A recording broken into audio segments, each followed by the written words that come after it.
Ating Panginoon, salamat nasakasama ka namin, banal na Espiritu na nakatira sa amin. Patuloy mo kaming ituro sa aming kaligtasan, sa aming kagalingan, sa aming pagpapala. Walang iba kundi ang aming Panginoong Jesus. Salamat po sa umagang ito, minsan pa. Patuloy ka naming mapurihan at mapasalamatan sa Biblia at tamang paraan. Ito po ang aming dalangin sa pangalan ni Jesus. Ang lahat po ay magsabi ng Amen. Pakitaasan po ito para praise the Lord. Tayo po ay dumako sa pagbubulay ng salita ng Diyos. Paano ho ba tayo lumago sa pananampalataya? Paano natin mararanasan ang pagpapala ng krus ng Kalbaryo? Sabi po diyan, basahin po natin, 1, 2, 3. Growing in the knowledge of Jesus Christ. Part 2. Yung part 1 po last Sunday. So, kung gusto niyo makita yung part 1, punta kayo sa Gospel of Christ Church, makinig po kayo. Amen po ba? Sabi ng marami, ang pananampalataya dapat sa relihiyon, sa simbahan, o sa mga nakagisnan. Hindi po. Sabi ng Biblia, ang pananampalataya dumadating lang sa buhay ng tao, sa pakikinig at pakikinig ng mga salita ng Diyos patungkol kay Kristo Jesus. Amen ba? So hindi po sa debosyon, hindi sa relihiyon, hindi sa magagawa ng tao, hindi sa mga kinagisnan ng tao. Amen. So paano po lumago? Paano po mag-mature para makilala ang ating Panginoong Jesus? Dapat kilala natin ang ating Panginoong Jesus. Sabi po sa 2 Peter chapter 1, verse 1 to verse 3. Tingin po kayo sa verse. Sabi diyan, akong si Simon Pedro, ang nagsusulat po niyan at nagsasalita diyan ay si Saint Peter. Sabihin niyo, Saint Peter. Si Apostle Pedro. So binabasa ko po sa Tagalog. Sabi diyan, akong si Simon Pedro ay alipin at apostol ni Jesucristo. Sumusulat ako sa kanila na kasama naming tumatanggap ng mahalagang pananampalataya katulad ng aming pananampalataya. So sumusulat si San Pedro, sumusulat si Apostol Pedro sa mga Hudyo na ang pananampalataya ay katulad ng pananampalataya ni Pedro. Ano daw yung pananampalataya ni Pedro?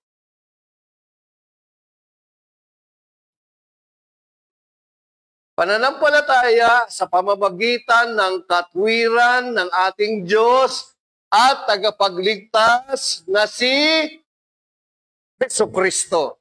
Amen.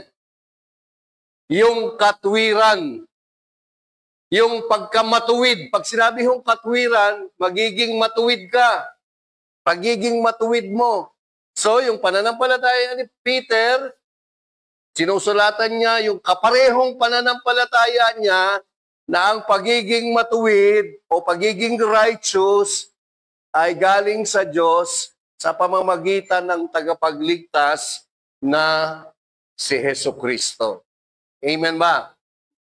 Nandyan po ba kayo? So, si Pedro ay isang Hudyo, sumusulat sa mga Hudyo. Si Apostle John ay isang Hudyo, sumusulat sa mga Hintil, pero hindi ho sila magkaiba ng kanilang binabalita, ng kanilang pinapangaral.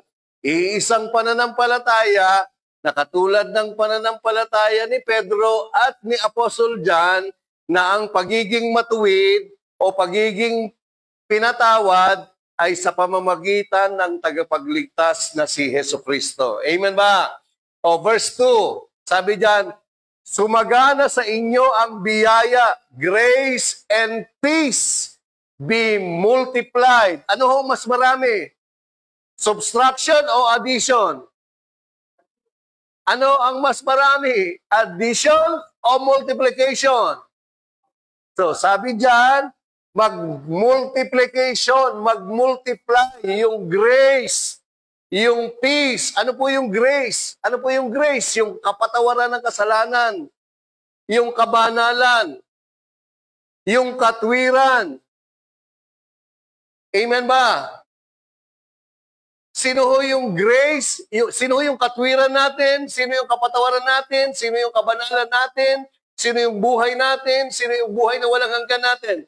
Si Jesus. Sabi diyan, mag-multiply.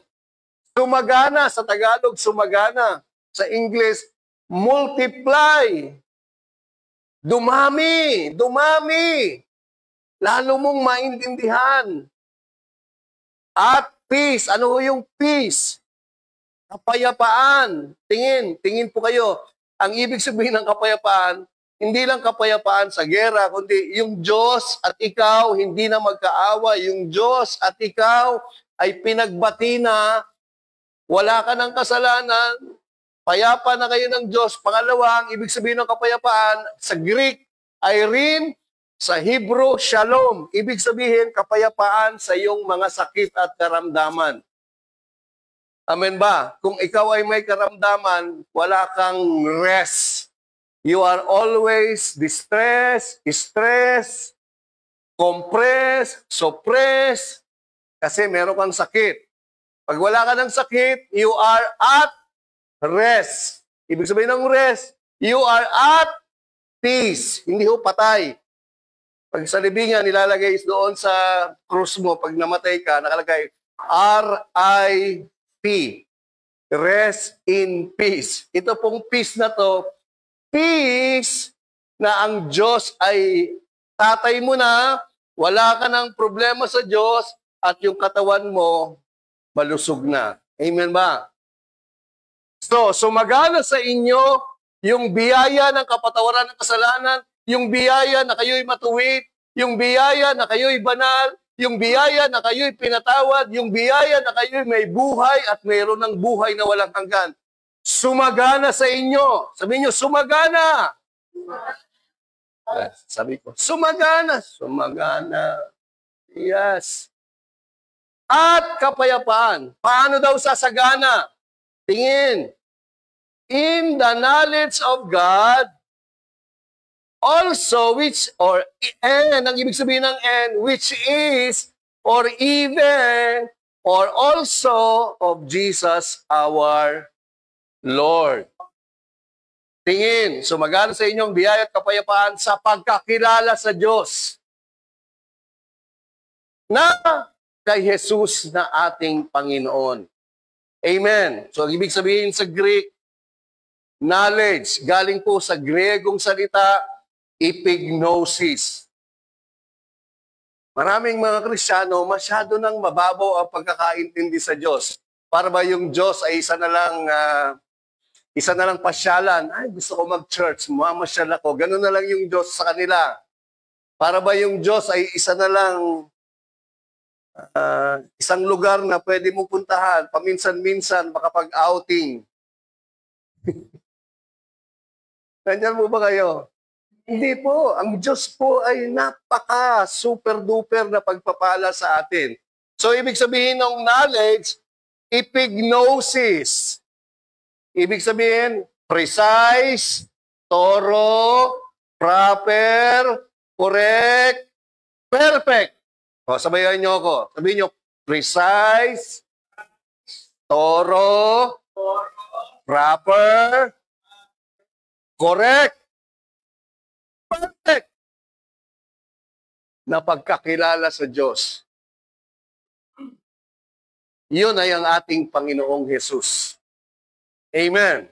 So pag nakilala mo na ng tama, ayos, eksakto, walang mali ang Diyos sa pamamagitan ng Panginoong Jesus, dadami na. Sasagana na yung biyaya, sasagana na yung kapayapaan. Sasagana na yung biyaya. Madami na yung biyaya, madami na yung kapayapaan.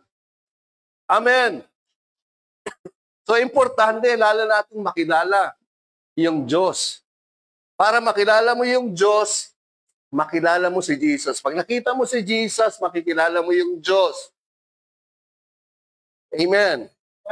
Pag nakita mo si Jesus, maiintindihan mo yung karakter ng Diyos. Kasi si Jesus, yung imahe ng Diyos na hindi nakikita. Si Jesus, ang eksaktong, perpektong imahe at kamukha ng Diyos na hindi nahahawakan. Kaya pag nakita mo na si Jesus sa pamamagitan ng mga salita niya, boom! Kilala mo na yung Diyos.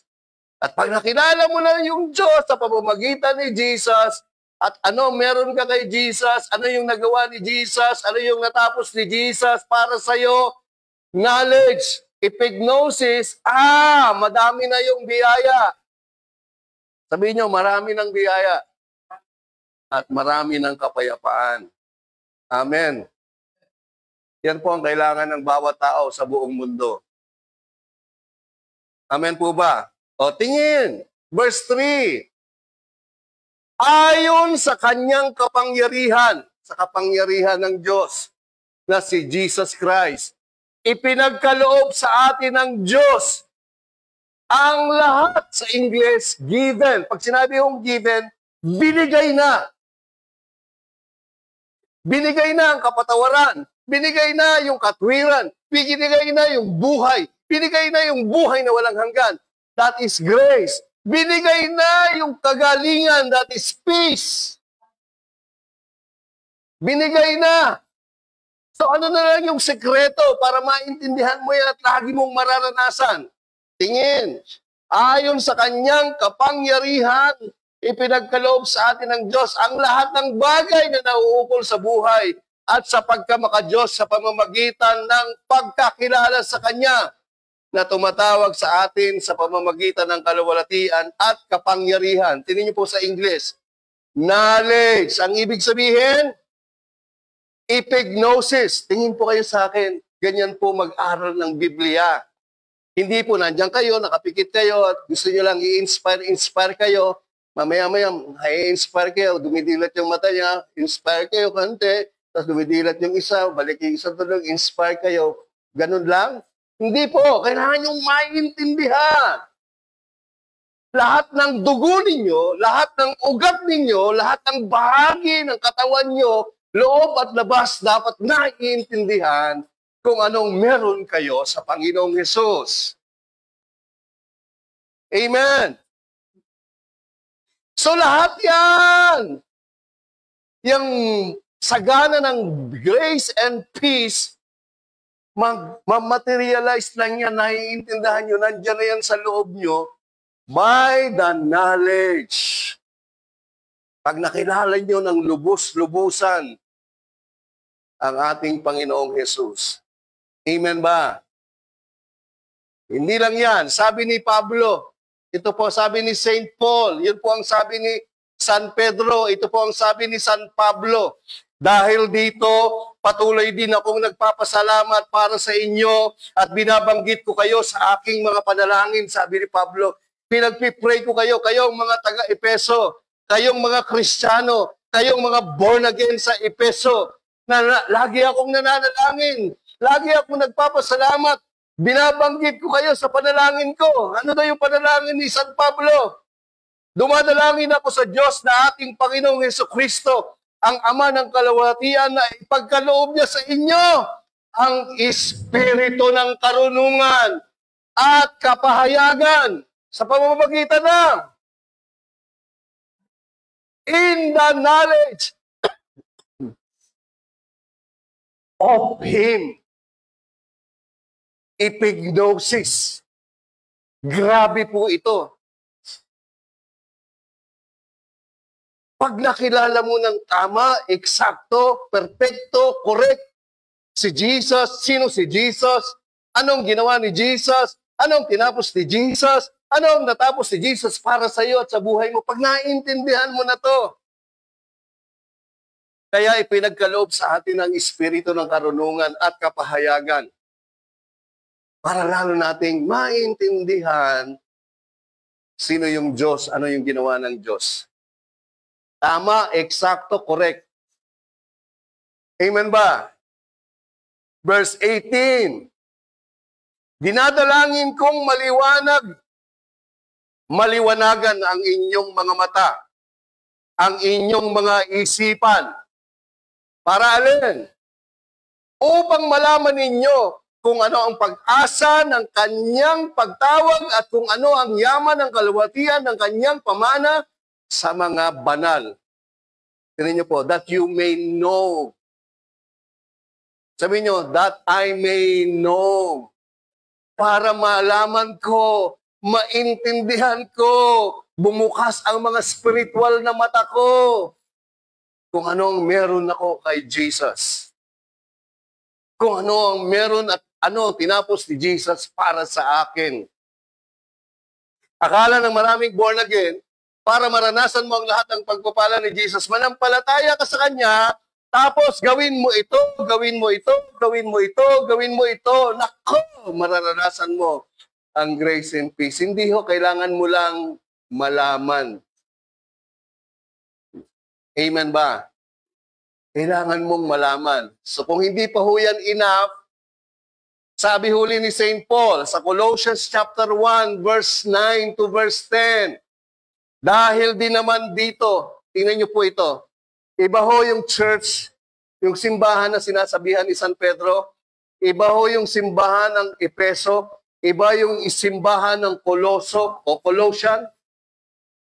Lahat itong mga Kristiyanong, mga nananampalataya sa Panginoong Hesus. Ito ay mga taong nananampalataya sa Gospel of Christ, sa Gospel of Grace. Ito, sinabihan po ni San Pablo ulit ang isang simbahan. Dahil din naman dito, mula ng araw na marinig namin ito, wala na kaming tigil sa pananalangin para sa inyo.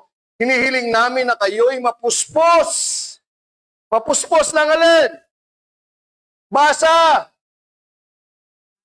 Epignosis.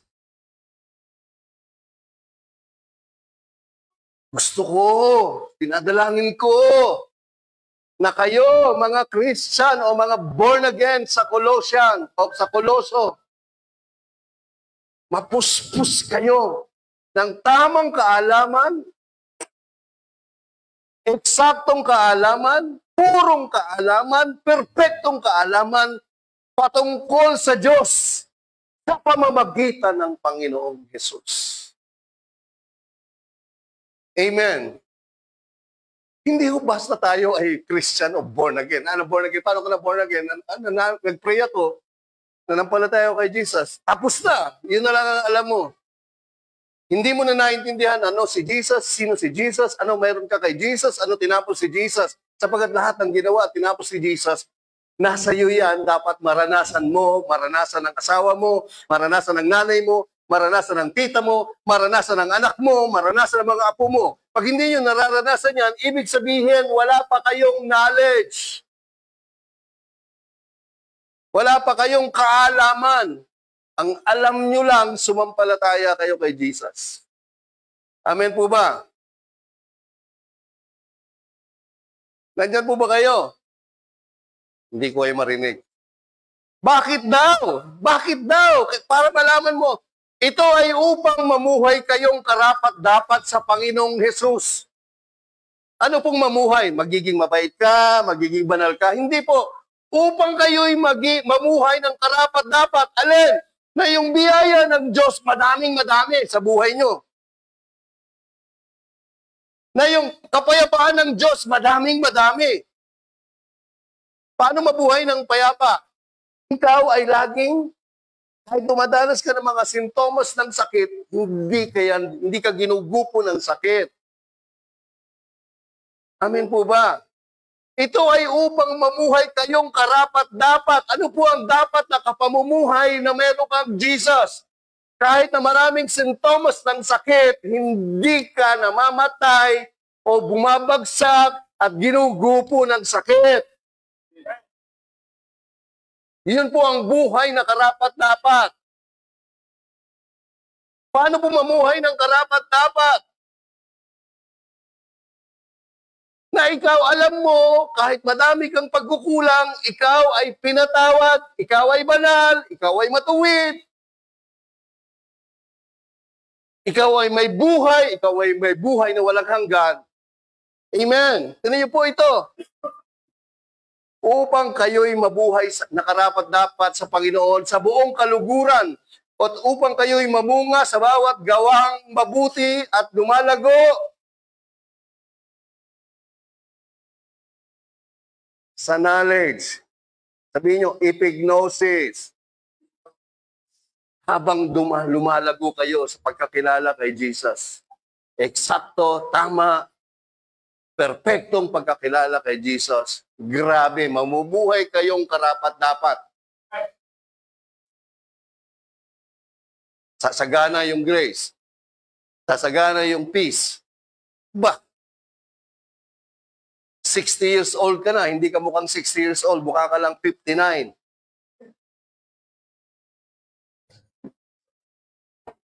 Kasi sumagana.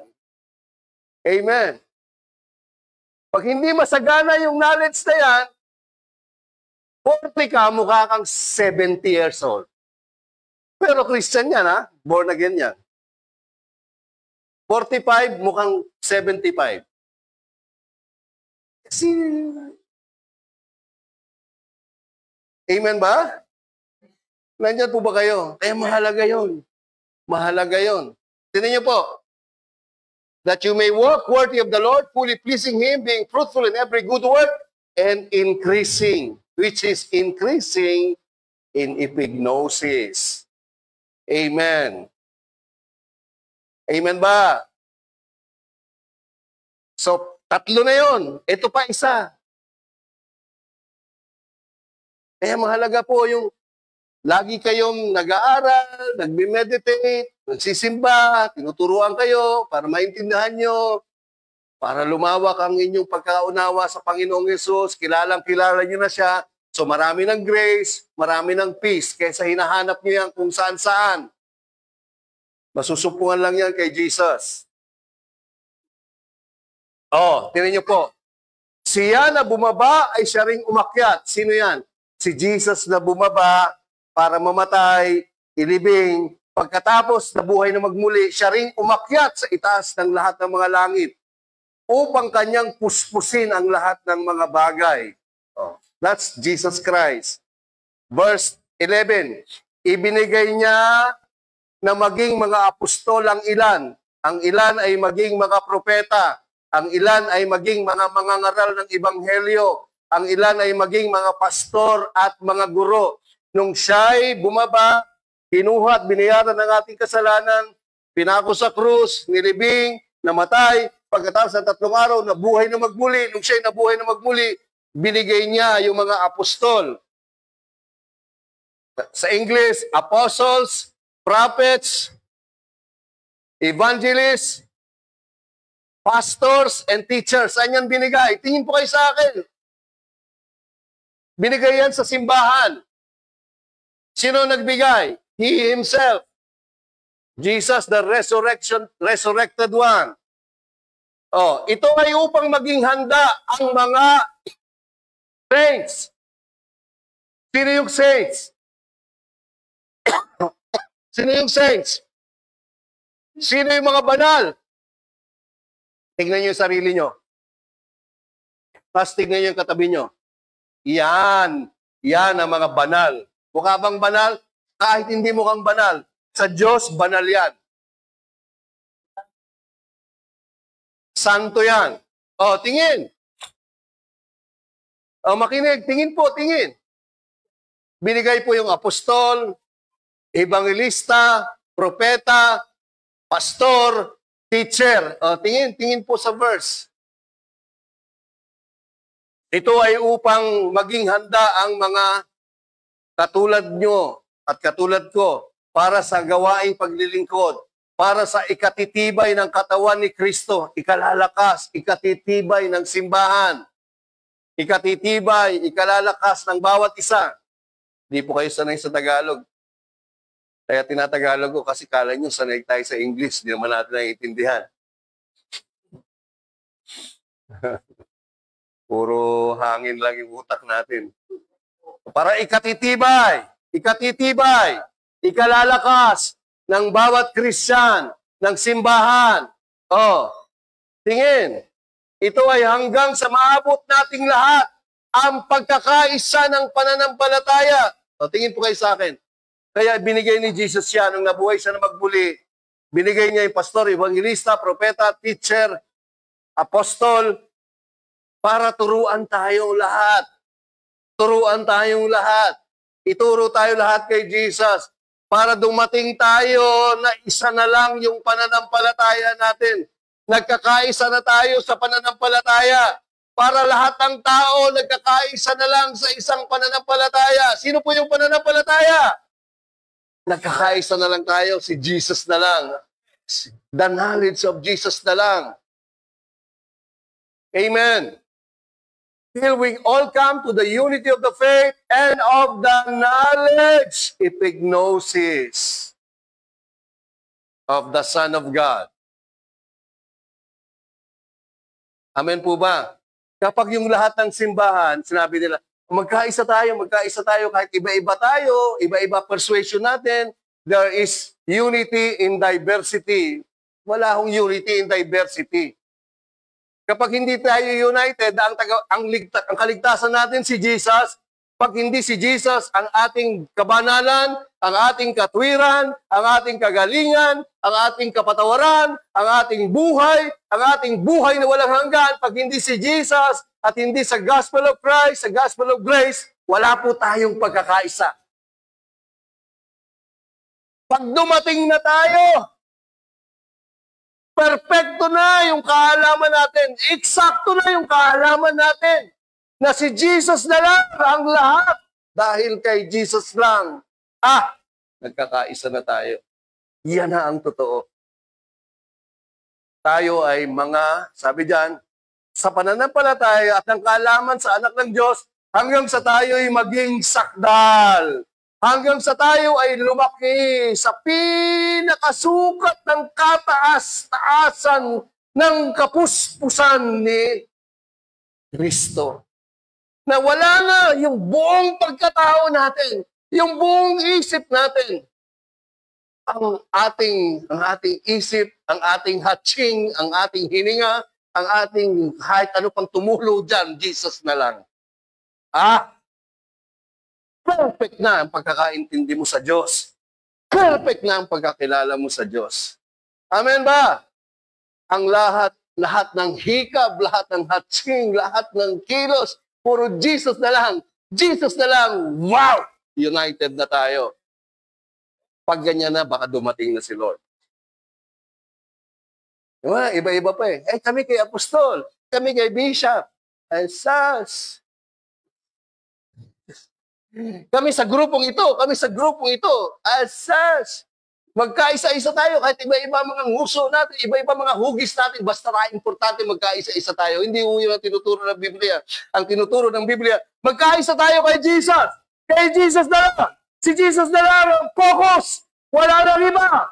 Pag yan ang focus mo, bang! Grace and peace multiply. Amen ba?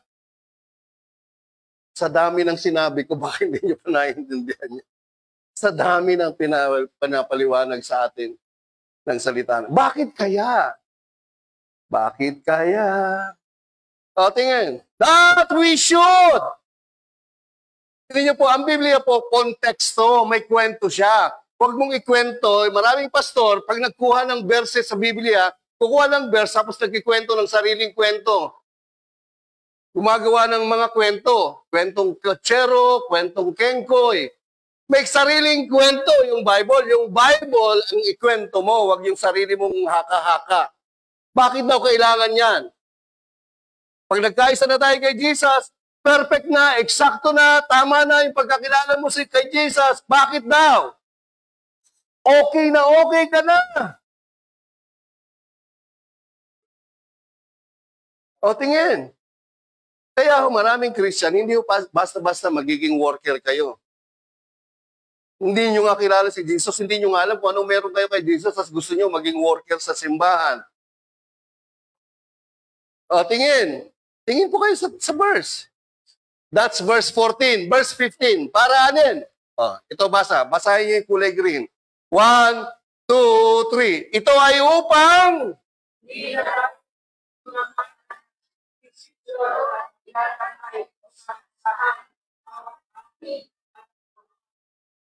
para hindi na daw tayo mga bata. Alam niyo yung mga bata, pag nandun sa labas, di ba, makukuha mo yung bata. So, sabihin ng nanay, huwag kayong pupunta sa labas, hindi yung kakausapin yung stranger. Pero sabihin, yung bata, mayroong isang stranger, lalapit sa'yo. Candy, lalapit yung bata. Kaya nakikidnap yung bata. Ito ang ibig sabihin. Para kayo, mga Kristiyano kayo na nakapokus kay Jesus, perfect na, eksakto na yung knowledge nyo kay Jesus, hindi na kayo maging mga bata na sinisiklot-siklot, tinatangay-tangay, kung saan-saan, ng bawat hangin ng katuruan. Yon, hindi kayo naloloko. Hindi kayo napupunta sa iba't ibang samahan. Dito kami. Dito ang aming apostol. Ang simbahan na tunay ay mayroong apostol. Kaya pag wala kayo sa simbahan na mayroong apostol, mali ang inyong simbahan. Ayan. Ang mga pagsisiklot at pagtatangay ng maraming simbahan. Hindi po. Tingin. Ang barometer na tama na yung faith mo, si Jesus lang. Ang measurement na tama na yung pananampalataya mo sa Diyos, naintindihan mo na ng perfecto, correct, eksakto si Jesus. Sino yung Diyos na nagpakilala sa atin na si Jesus? Ano yung ginawa ng Diyos? Ano yung natapos ng Diyos? Para perfecto na yan, nakita mo lahat yan kay Jesus, ito ang magiging pangyayari. Hindi ka na masisiklot-siklot at tinatangay ng iba't ibang, sa English, wind, hangin, mga walang silbing katuruan. Dito tayo sa tamang daan. Punta naman yung iba doon. Mga kapatid, dito tayo sa dating daan. Nando naman kayo sa dating daan. Dito tayo sa Iglesia ni Kulapo. Punta na naman doon. And then, dito tayo sa Iglesia ni Patay. Punta na naman doon. Dito tayo sa Grace, Prosperity. Punta na naman doon. Wala na. Ang tawag sa'yo, tuliro. Baliw. Isang Kristiyanong baliw. Amen. Ito ay sa pamamagitan ng pandaraya ng mga tao at ng mga katusuhan na naghahatid patungo sa mapanlinlang na kaparaanan. Kaya daming naluloko sa relihiyon. Amen.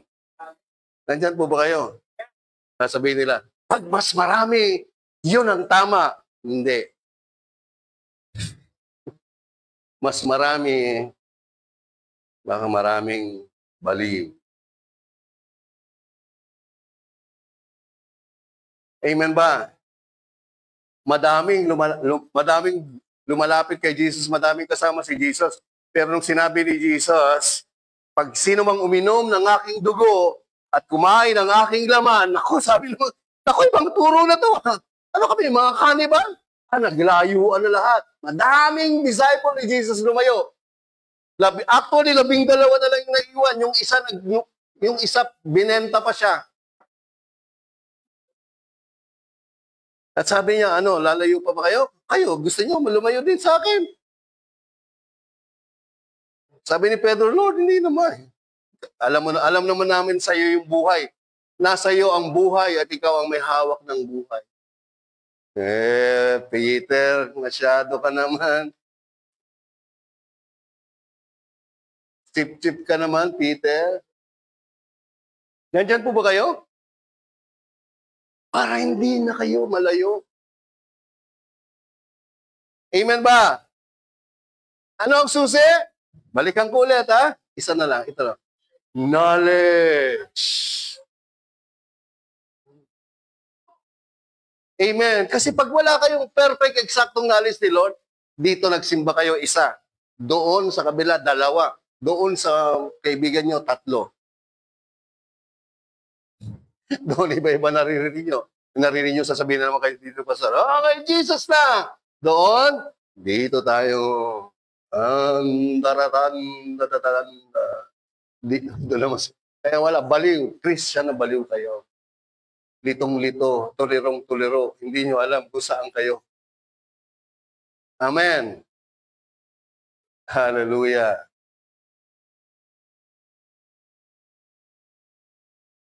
Oh, sabi dito sa John chapter 8, 31 to 32 to 36. Then Jesus said, sinabi ni Jesus sa mga Hudyo na nanampalataya sa Kanya, if you abide in my word, you are my disciples indeed.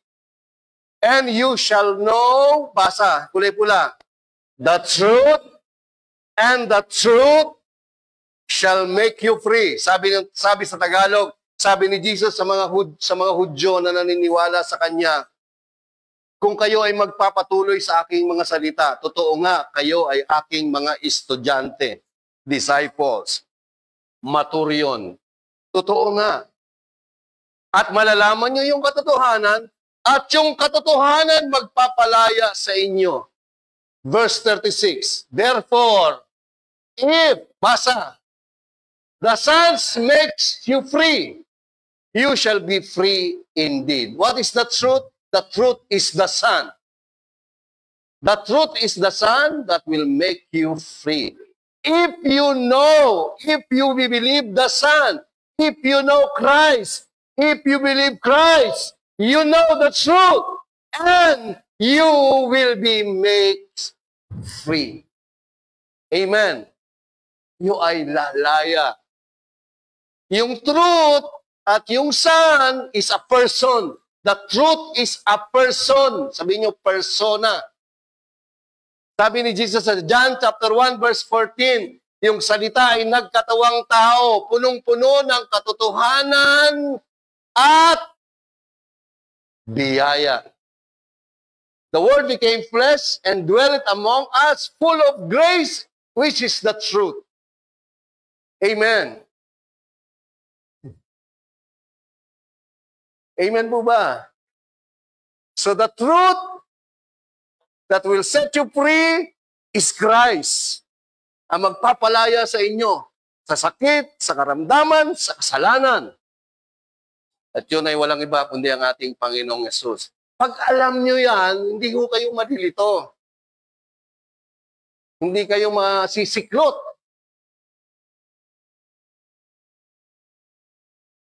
Ito po.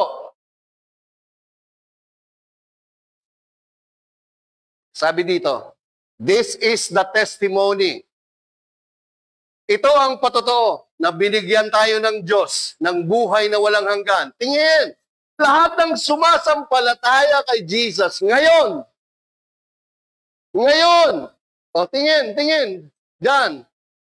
Lahat ng sumasampalataya ngayon o noon pa, pag sumasampalataya kayo sa Panginoong Yesus, ngayon din at noon pa, meron ka ng buhay na walang hanggan. Huwag mong hihintayin na mamatay ka para magkaroon ka ng buhay na walang hanggan. Ngayon pa lang, meron ka ng buhay na walang hanggan.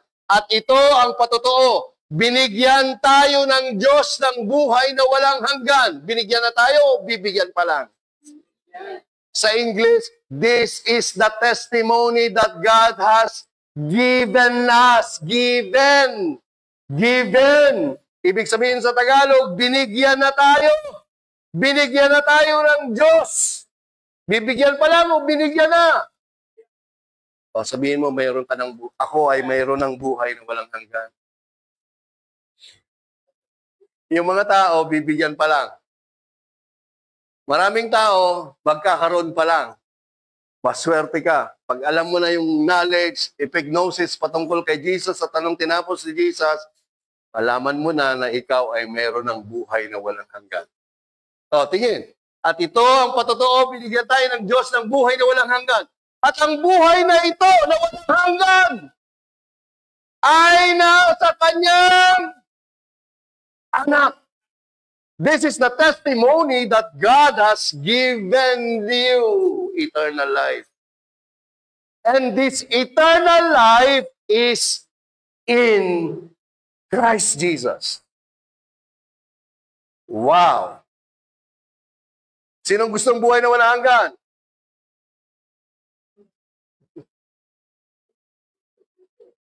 TPB, meron ka ng buhay na walang hanggan, ha? Relax. Kaya pag tinanong kayo sa labas, mga ka-sister mo, ka-brother mo, tanongin mo sila, may buhay ka ba na walang hanggan? Wala pa, sister, pag namatay na ako. Sabi mo, ako meron na. I-quote mo sa kanya yan. Ako meron na. Ikaw, meron na ba? Ikaw, sa nanonood sa live stream, meron ka na ba? Pag wala ka, dapat ma-born again ka. Verse 12. He who has the Son has life, has eternal life. He who does not have the Son of God does not have eternal life. Siya, ang kinaroroonan ng anak ay kinaroroonan ng buhay. Ano yung sinabi ng context? Hindi lang buhay, kundi buhay na walang hanggan.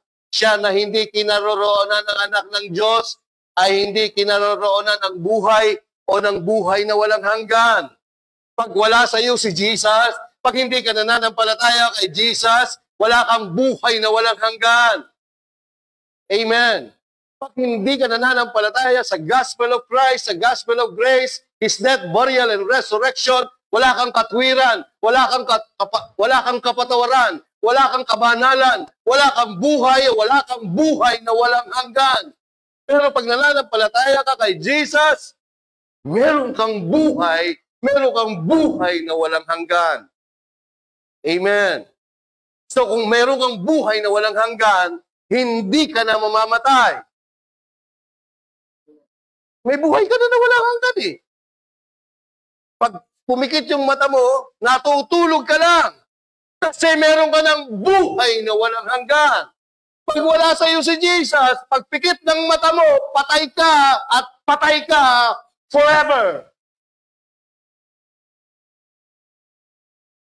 Amen. Napakalinaw ho niyan. Kahit mayaman ka, kahit palusog ka, mapera ka, maganda ang buhay mo, pero wala sa iyo si Jesus, hindi nananahan sa iyo si Jesus, you are dead. When you die, you're dead. Ganon po kaseryoso yan. Ngayon, kung hindi nyo siniseryoso yan, ewan ko sa inyo, bahala kayo sa buhay nyo. Matanda na kayo.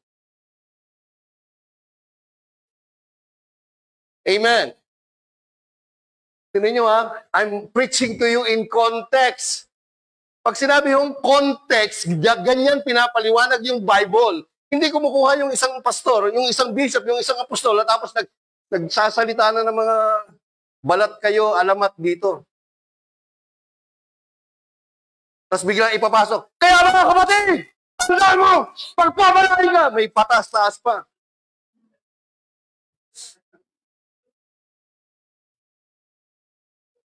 Yung mga Kristiyano mukhang pera, puro na lang pera. Goodness. Oh, verse 12 po, hindi po ako galit, nagpapaliwanag lang. Okay?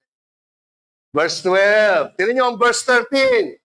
Mga pastor, matuto kayong mag-preach in context.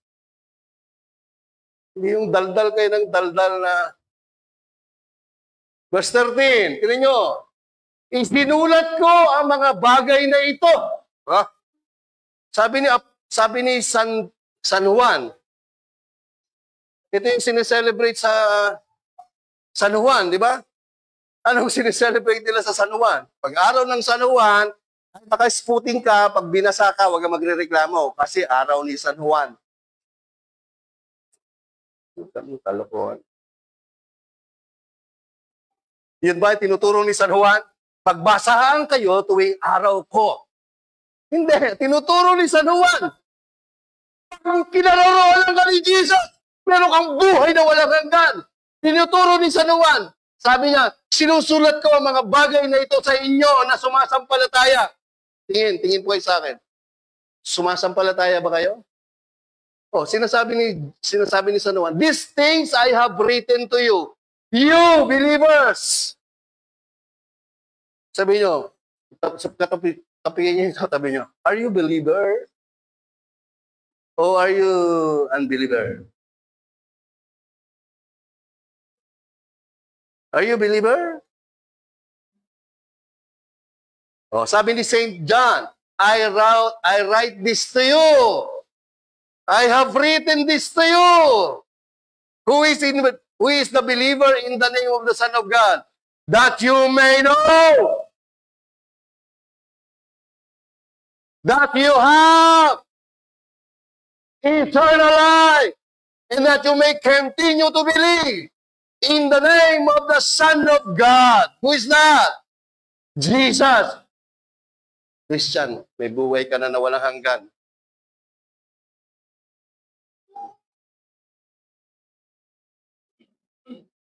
Pag sabi ko, Christian, nakala niyan siya. Hindi ikaw, kayo lahat. Amen. Ito po yung knowledge. Correct, exact, total, proper, perfect knowledge. Now, you have eternal life. Pambira, tatayo ka sa labas. Meron na akong buhay na walang hanggan. Ano? Meron ba? Hindi, yung iba eh. Yayaman tayo. Sa'yo na yung yaman. Akin na yung buhay na walang hanggan. Amen! Wow! Hallelujah! Kasi mahalaga yan, mahalaga yan. Mahalaga yan na naiintindihan nyo yung epignosis na yan, na anong ginawa ni Jesus, sino si Jesus, anong meron kayo kay Jesus, anong magagawa ni Jesus sa pamamagitan nyo. Pag alam nyo yan, isipin nyo, pinatawad ng kasalanan nyo, matuwid na kayo, badal na kayo, pinagpala na kayo, may buhay na kayo, may buhay na walang hanggan na kayo. Lahat yan meron na kayo.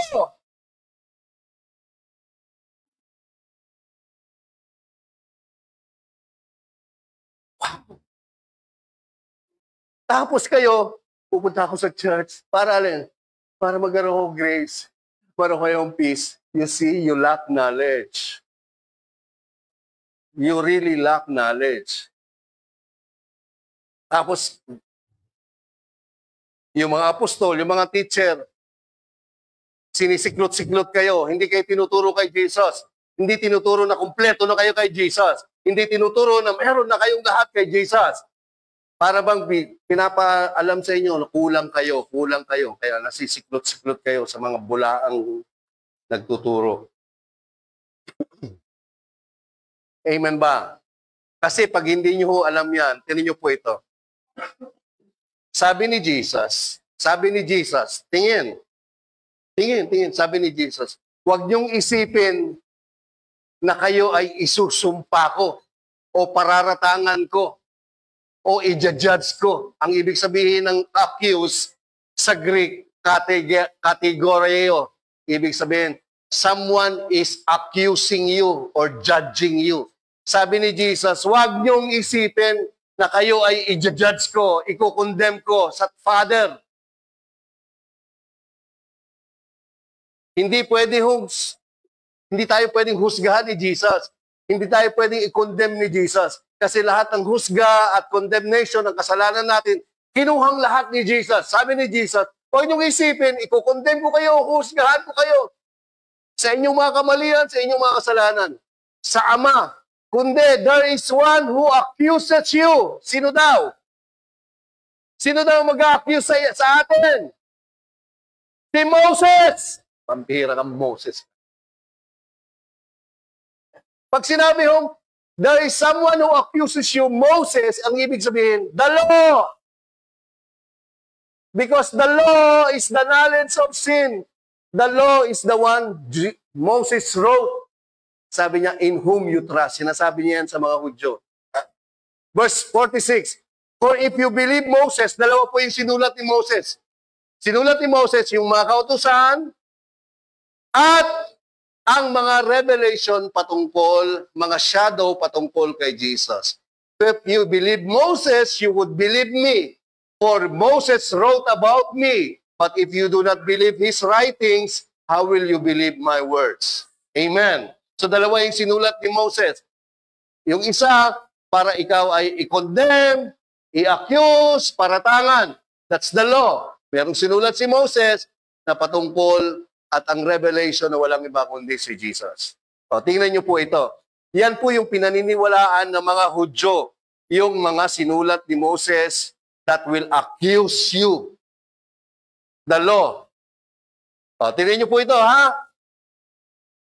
Para maintindihan nyo, pag hindi nyo kilala si Jesus, hindi nyo alam ano meron kay Jesus, hindi kayo epignosis, the perfect, correct, exact, thorough knowledge ng Panginoong Yesus, maguguluhan kayo sa relihiyon, maguguluhan kayo sa pananampalataya. At ang gagawin nyo, tatamarin kayo lahat makinig kasi ayaw nyo maintindihan. Kaya sa klase, di ba mayroong, tingin po kayo, sa class, pag pumasok kayo ng grade 1, grade 2, grade 3, hanggang high school, mayroong row.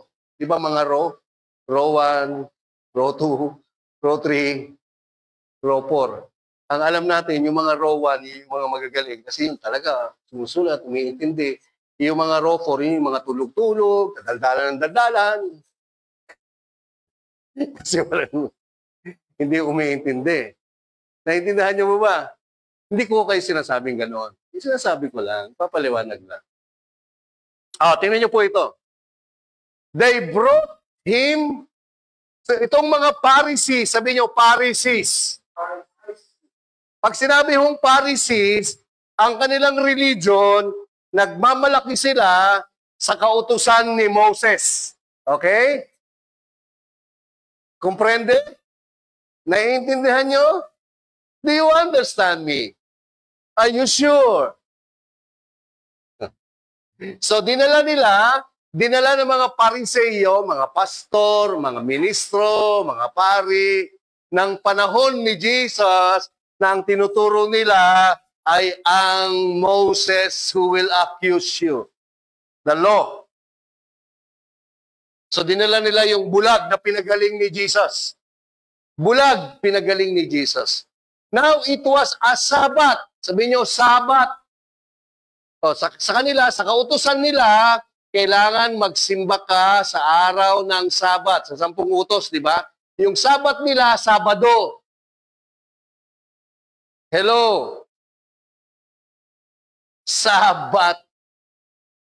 So under the law ni Moses, Sabbath. Now, it was a Sabbath when Jesus made the clay and opened the eyes of the blind. Nagpagaling si Jesus, may bulag, sabi ni Jesus. Kumuha si Jesus ng putik, tapos pinahid sa mata ng bulag. Sabi niya, pumunta ka doon sa pool of Siloam. Paghugas niya doon, nakakita yung bulag. Sa kanila, sa religion nila, bawal gumawa ng anuman tuwing Sabat. That's the law. Religion nila yon. Punta ka sa Israel, tuwing araw ng Sabado, tahimik lahat doon, walang gumagalaw. Nandun lahat sila sa templo. Ang leader nila doon, ang tawag ngayon, Rabbi o Pharisees, Sadducees. Amen. Then the Pharisees also asked him again, tinanong niya yung bulag. Tinanong nila yung bulag, how he had received his sight, paano ka nakakita? He said to them, nilagyan niya po ng putik ang aking mga mata. At ako po'y naghugas at nakakita na po ako. Naintindihan niyo? Ang kausap niya itong mga ministro, pastor, pare ng relihiyon, ng mga Hudyo na ang kanilang pananampalataya ay sa kautusan, nakabase sa kanilang magagawa. So paano ko ka pinagaling? Lagyan po ng putik yung mata ko at sabi niya maghugas ako doon sa may pool sa Siloam at nakakita na po ako. Verse 16. Therefore, some of the Pharisees said, tingin po kayo. Sabi nila, itong Jesus na to na sinasabi mo, hindi galing sa Diyos. Itong nagpagaling sa'yo, para makakita ka, hindi galing sa Diyos. Kasi hindi niya pinaparangalan yung Sabat. Sipin mo, pinagaling ka sa Sabat. Sa batas ni Moses, bawal gumawa ng anuman sa Sabat. Itong taong ito, capital M, referring to Jesus, gumawa, pinagaling ka sa araw ng Sabat. Hindi galing sa Diyos to. Kasi alam nila, yung kautusan, talagang Diyos yun. Galing sa Diyos yun. Naintindihan niyo ba? Others said, ibang Pharisee sabi, how can a man, ibang tao, how can a man who is a sinner do such signs? Tingin po kayo sa akin. Alam niyo kung kayo, pastor, dito makikinig ako mabuti. Ako, pastor, kaya makinig kayo. Kahit na wala nang mabuti, makinig na lang. Sabi nila, si Jesus na nagpagaling sa'yo, makasalanan. Wow. Si Jesus na nagpagaling sa'yo, kaya ikaw, dating mulat nakakita, sabi nila, makasalanan. Kasi binibreak niya yung Sabat. Sabi ng iba, how can a man who is a sinner do such miracles? Sign. Sabi ng ibang Pharisee, paano yung isang makasalanan gagawa ng himala na ganyan, nagpapagaling na bulag? At nagkaroon ng pagkabahabahagi sa mga Pariseo. Tingin. Then, they said to the blind man again, tinanong nila yung pinagaling na bulag, what do you say about him?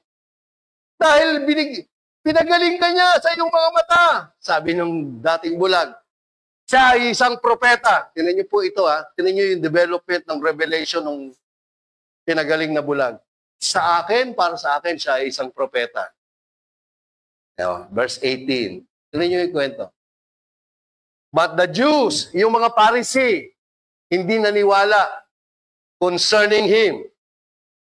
The Pharisees did not believe concerning what he said, that he had been blind and received his sight until they called the parents of him who had received his sight. Sabi niya, hindi kami naniniwala.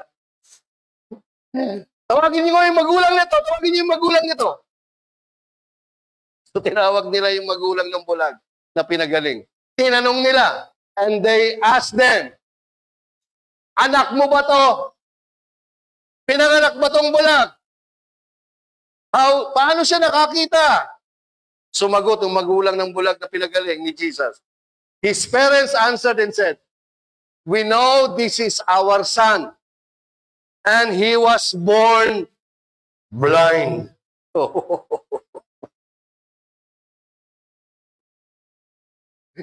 Verse 21. But by what means he now sees, we do not know. Kung paano siya nakakita, hindi namin alam. Or who opened his eyes? O sino nagpagaling sa kanya? Hindi namin alam. Bakit nila sinasabi yon? His parents said these things because they feared the Jews, for the Jews agreed already that if anyone confessed that Jesus was Christ, he will be put out of the synagogue. Tira niyo po, bakit sinasabi na, basta alam namin, anak po namin yan, pinanganak yan na bulag. Ngayon, kung paano siya gumaling at sino na pagaling, hindi na po namin alam. Sinabi ng mga magulang niya yun, kasi natatakot sila.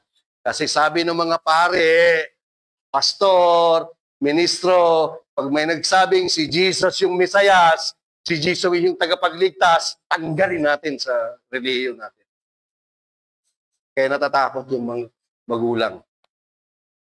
Therefore, ang sabi ng magulang, matanda na ho siya, tanungin niyo siya. Tanungin niyo na siya, matanda na ho yan. Kasi takot din mawala sa religion nila. Kaya sabi sa inyo, may kwento yung Bible, may kwento yung pag nakilala mo si Jesus eh. Hindi basta-basta kala mo. So they again called the man. Ulit! Ang kulit ng mga pastor na to, tinawag uli nila yung lalaking bulag na pinagaling and said to him, bigay mo ang kapurihan sa Diyos.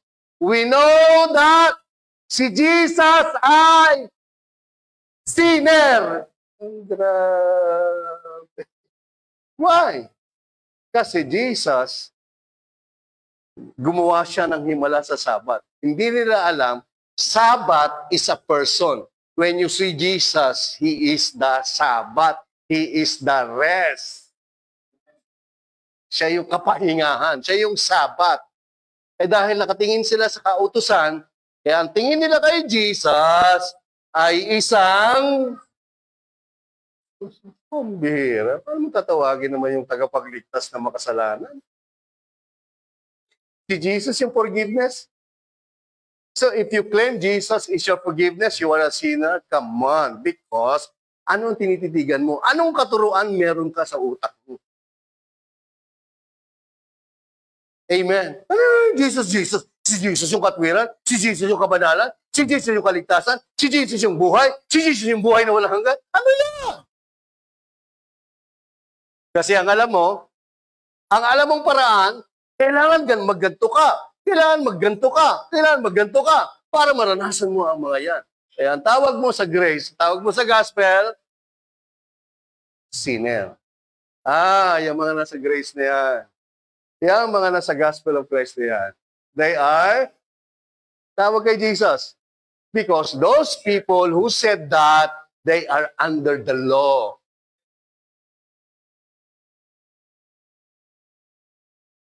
Sabi ng bulag, he answered and said, whether he is a sinner or not, I do not know. One thing I know, that though I was blind, now I see. Tinanong nila ulit. Then they said to him again, what did he do to you? To open your eyes. Anong ginawa ni Jesus? Itong makasalanan na to, na binibreak yung Moses, na law of Moses. Binibreak yung Sabbath. Paulit-ulit. Tingnan niyo po yung diskusyon nila, no? Paulit-ulit. Verse 27. He answered them. Sumagot yung pinagaling na bulag. Sinabi ko na sa inyo. Hindi ba kayo nakikinig? Ano ba gusto niyo marinig? Ulit! Gusto niyo bang maging disciple ni Jesus? Jerry, tulog na. Sinabi ko na, di ba? Tagal pa ulit-ulit. Ano gusto niyo marinig? Gusto niyo maging disciple ni Jesus? Then they reviled him. Wow. Ang sabi nila doon sa bulag na pinagaling ni Jesus, bugo! Revile. Paano magre-revile? Enyot ka ba? Ikaw ang disipulo niya. Amen. Sino daw sila? Basa. We are disciple of Moses. The one who accused. You see? We are the disciples of the law. We are the guardians of morality and holiness of the law. Wow! Nakita niyo yan? Alam niyo kung ganyan lang mag-preach yung mga pastor, ang sarap pong makinig. Ang sarap pong sundan yung kwento eh. Tingin, verse 29. We know that God spoke to Moses. Ay, grabe. Sabi nila, mas na alam namin. Ikaw, disciple ka ni Jesus. Ikaw, Pastor Nestor, disciple ka ni Jesus. Yes, I am. Very proud.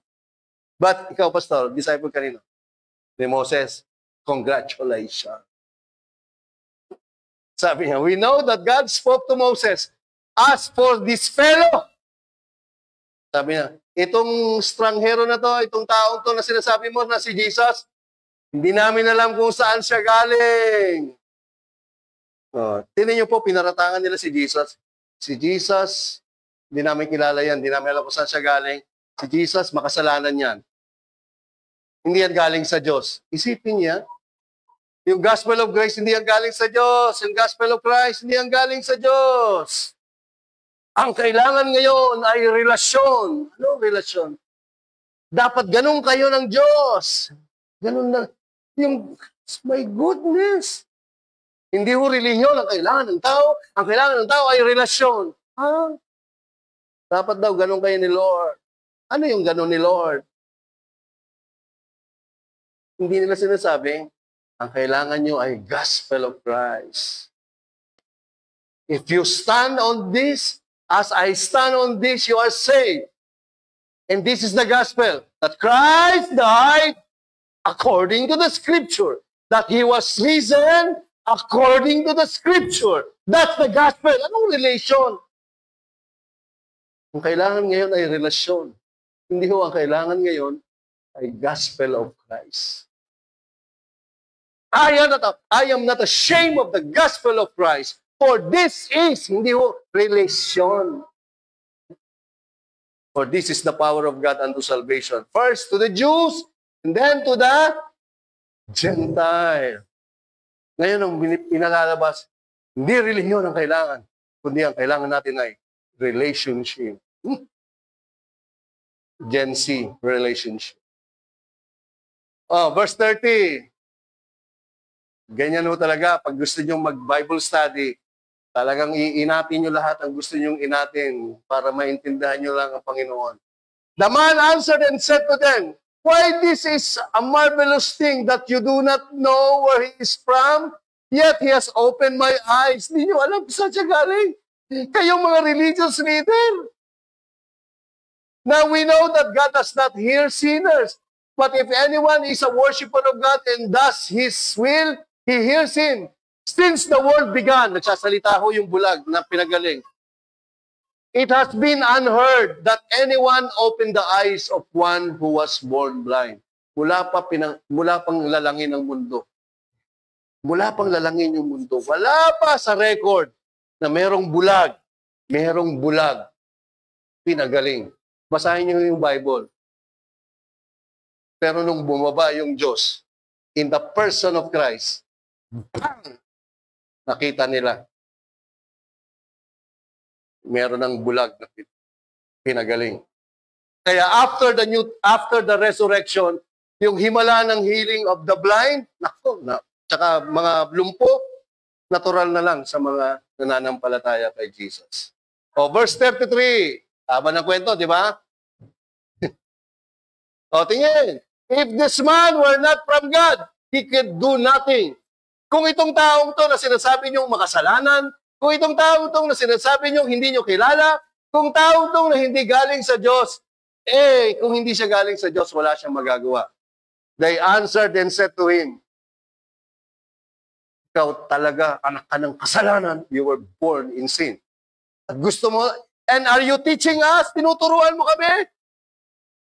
Tapos pinalayas nila, and they cast him out. Sino ka? Sino ka para magturo sa amin?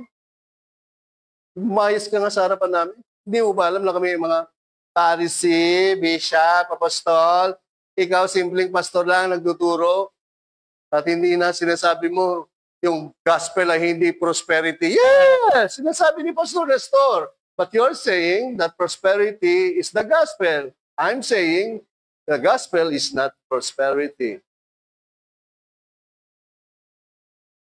Verse 35.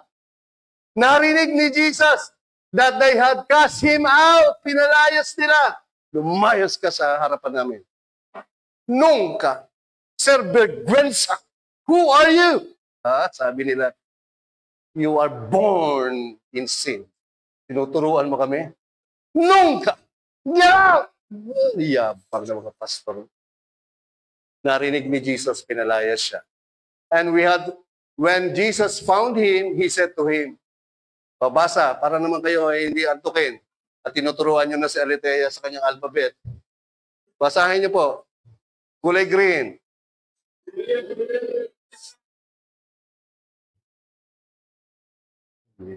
Marunong ba kayo magbasa? Basahin niyo ulit.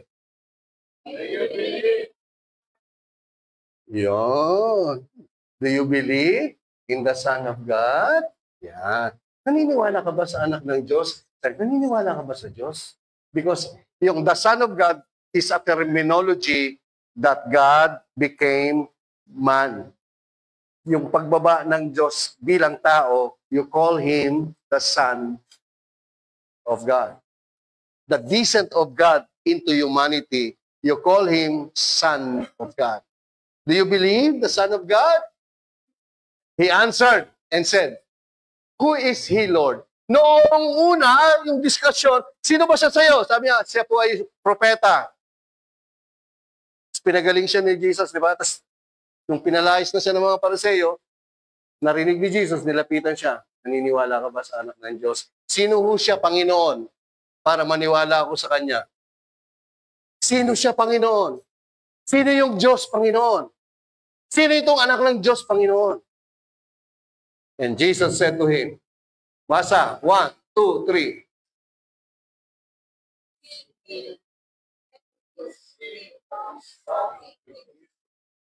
Wow. Sabi ni Jesus, nakita mo na siya. At siya yung kausap mo ngayon.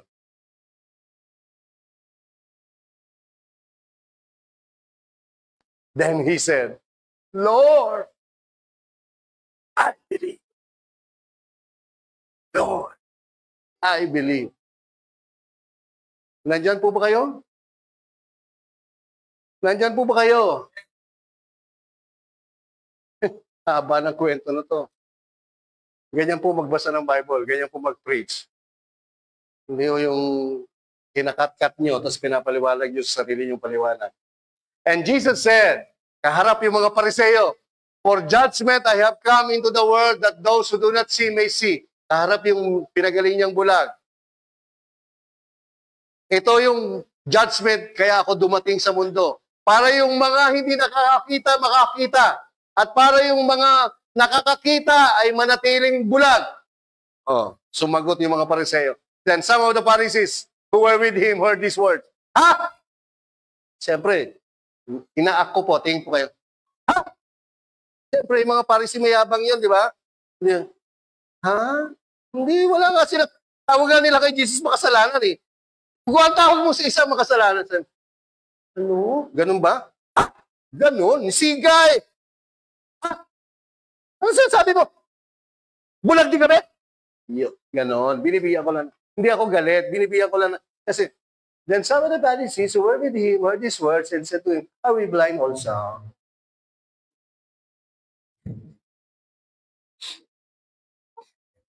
Binibigyan ko po ng karakter. Ha?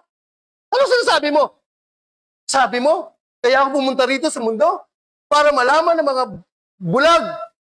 Para yung mga bulag makakita, pero yung hindi bulag, nagmamangangan, hindi sila bulag, mananating sila bulag. Ha? Bulag din ba kami? Sabi ni Jesus kanila. Jesus said to them, kung kayo ay bulag, then wala na kayong kasalanan. Pero sinabi nyo, nakakakita kayo, then yung kasalanan nyo mananatili sa inyo. Nakuha nyo po ba? Ang ibig sabihin, pag hindi nyo pa nakikita yung Diyos, hindi nyo nakikita yung kaligtasan ng Diyos, bumaba si Jesus para ipakita na kayo iligtas at si Jesus yung kaligtasan. Wow! Bulag kayo, pero ngayon alam nyo na. Pero pag sabi nyo, hindi! Alam ko, ligtas kami sa kautusan! Alam ko, ligtas kami sa kautusan ni Moses! Sabi ni Jesus, kaya mananatili kayo sa kasalanan. Amen ba? Nandyan po ba kayo? My goodness. Pag hindi nyo alam kung ano meron kayo kay Jesus, hindi ko natapos yan. Pumunta yan sa John chapter 10. Tapos sabi ni Jesus sa kanila, kausap niya itong mga Pharisee, Most assuredly I say to you, he who does not enter the sheepfold by the door but climbs up some other way, the same is a thief and a robber, sabi ni Jesus. Ang ibig sabihin ng thief, magnanakaw. Yung robber, tulisan.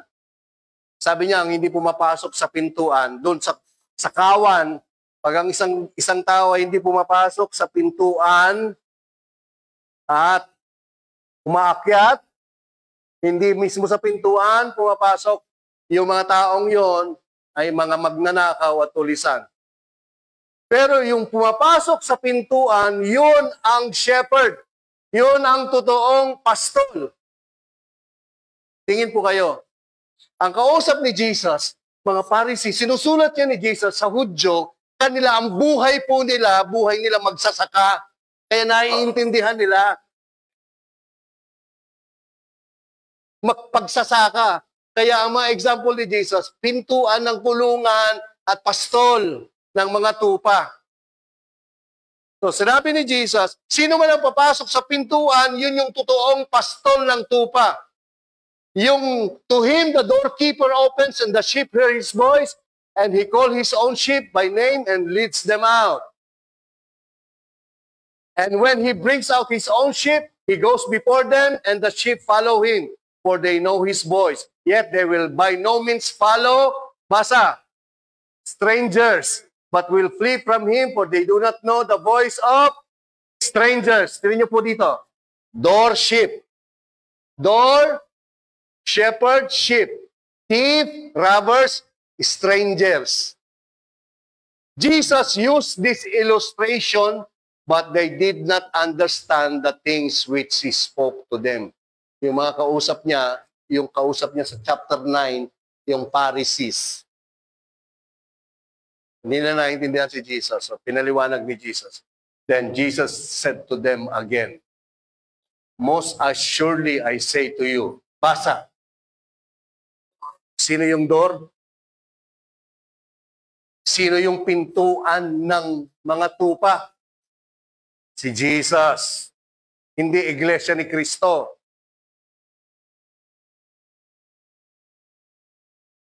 Hindi iglesia ni Kristo o Church of God. Sabi ni Jesus, I am the door of the sheep. All who ever came before me. Sino yung mga nagtuturo bago dumating si Jesus? Sino yung mga nagtuturo bago dumating si Jesus? Pharisees, Sadducees, scribes. Anong tinuturo nila? Moses' law. Those who ever came before me are, ano basa? Joel? Thieves and robbers. Pero yung mga tupa, hindi sila pinakikinggan. Inulit-uli ni Jesus. Basa, verse 9. Wow. So, para mapatawad, baligtas, isa lang yung pintuan, di ba? Sino lang ang pintuan? Si Jesus. Dapat malaman mo yan. Sabi ni Jesus, I am the way, the truth, and the life. No one can come before me, through me, or to the Father, but by me. He is the way, the truth, and the life. He is the door. He is the righteousness. He is the redemption. He is the holiness. His life, His eternal life. Everything you want in life is in the person of Christ. When you have Christ, you have it all in your life. If anyone enters by me, he will be saved. And I will go in and out and find pasture. Verse 10. Ito ginagamit nila kay Satanas. Hindi ho. Ito yung context. The thief does not come except to steal and to kill and destroy. Tingin. Sino yung thief? Sino yung robbers dyan? Sinasabi ni Jesus. The Pharisees. How they kill, how they destroy, how they steal. They teach Moses' law. They teach Moses' law. They accuse Jesus. Sinasabi nila si Jesus, yung grace, yung gospel, sinner. Si Jesus, yung gospel, hindi galing sa Diyos. Si Jesus, yung gospel, ay hindi kilala. Nandyan po ba kayo? But sabi ni Jesus, dumating ako para magkaroon kayo ng buhay at magkaroon kayo ng buhay, saganang buhay. Ano yung saganang buhay? Ano yung saganang buhay? Pinag-aaralan natin. Ano yung saganang buhay? Buhay na walang hanggan. My goodness. Ano yung saganang, ano sinasabi? Yung saganang buhay, Jesus. Ano nga yung saganang buhay? Jesus. Hindi ba pag may buhay na walang hanggan ka, sagana na yon? Ano ba bang sasaganang buhay kung meron kang buhay na walang hanggan? Ano bang saganang buhay?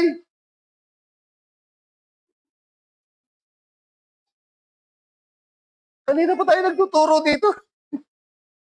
Yan ang sinasabi ko. Yan ang sinasabi ko po. Pag yung Bible study, pag nagtuturo, pag nag-aaral tayo patungkol kay Jesus, medyo seryoso na ho ito. Hindi mo pipikit ka, tapos kundi antokin ka, punta ka sa CR. Pagdating mo, pinag-uusapan na si Satanas. Ano, kanina Jesus, naihi ka na naman. O naidlip ka, wala na. Yung epignosis mo, abnormal na. Amen. What is abundant life? Hindi ko kayo marinig. What is abundant life? Eternal life. That's abundant life. Paano pumapatay si Satanas? Wala naman Satanas yan eh. Ang pumapatay, Moses Law, ang ginagamit ni Satanas, yung mga tao under Moses Law. Sabi ni Jesus kanina, I am the door. O ngayon, sabi na naman ni Jesus, verse 11, basa! Oh. So, sino yung pintuan? Sino yung pastol? Oh, the good shepherd gives his life for the sheep. Nandyan po ba kayo? So, nasaan yung iglesia ni Cristo dyan?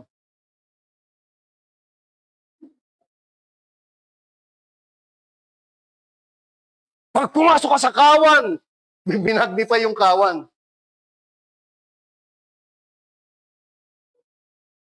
Alinaw-linaw. I am. Ibig sabihin, tinanong ni Moses, Lord, paano kita ipapakilala sa mga tao? Sabi mo, Moses, ako, I am. Yung Diyos. Yung Diyos, si Jesus, siya yung pastol. Yung Diyos, si Jesus, siya yung pintuan. Yung Diyos, si Jesus, siya yung daan. Yung Diyos, si Jesus, siya yung katotohanan. Yung Diyos, si Jesus, siya yung biyaya. Yung Diyos, si Jesus, yung katuwiran mo, yung buhay na walang hanggan mo, yung kapatawaran ng kasalanan mo, yung kabanalan mo, yung kagalingan mo. Pag alam mo yan, yes, yung epignosis mo sa Diyos, perfect na. Tama na. Hindi ka na marami pa. Amen. There's only one mediator between God and man. There's only one God. And one mediator between God and man. The man, Christ Jesus. Amen. My goodness, hindi pa ako tapos. Mahaba pa yan. Nasa kalahati pa lang tayo. Nandyan po ba kayo? Hallelujah.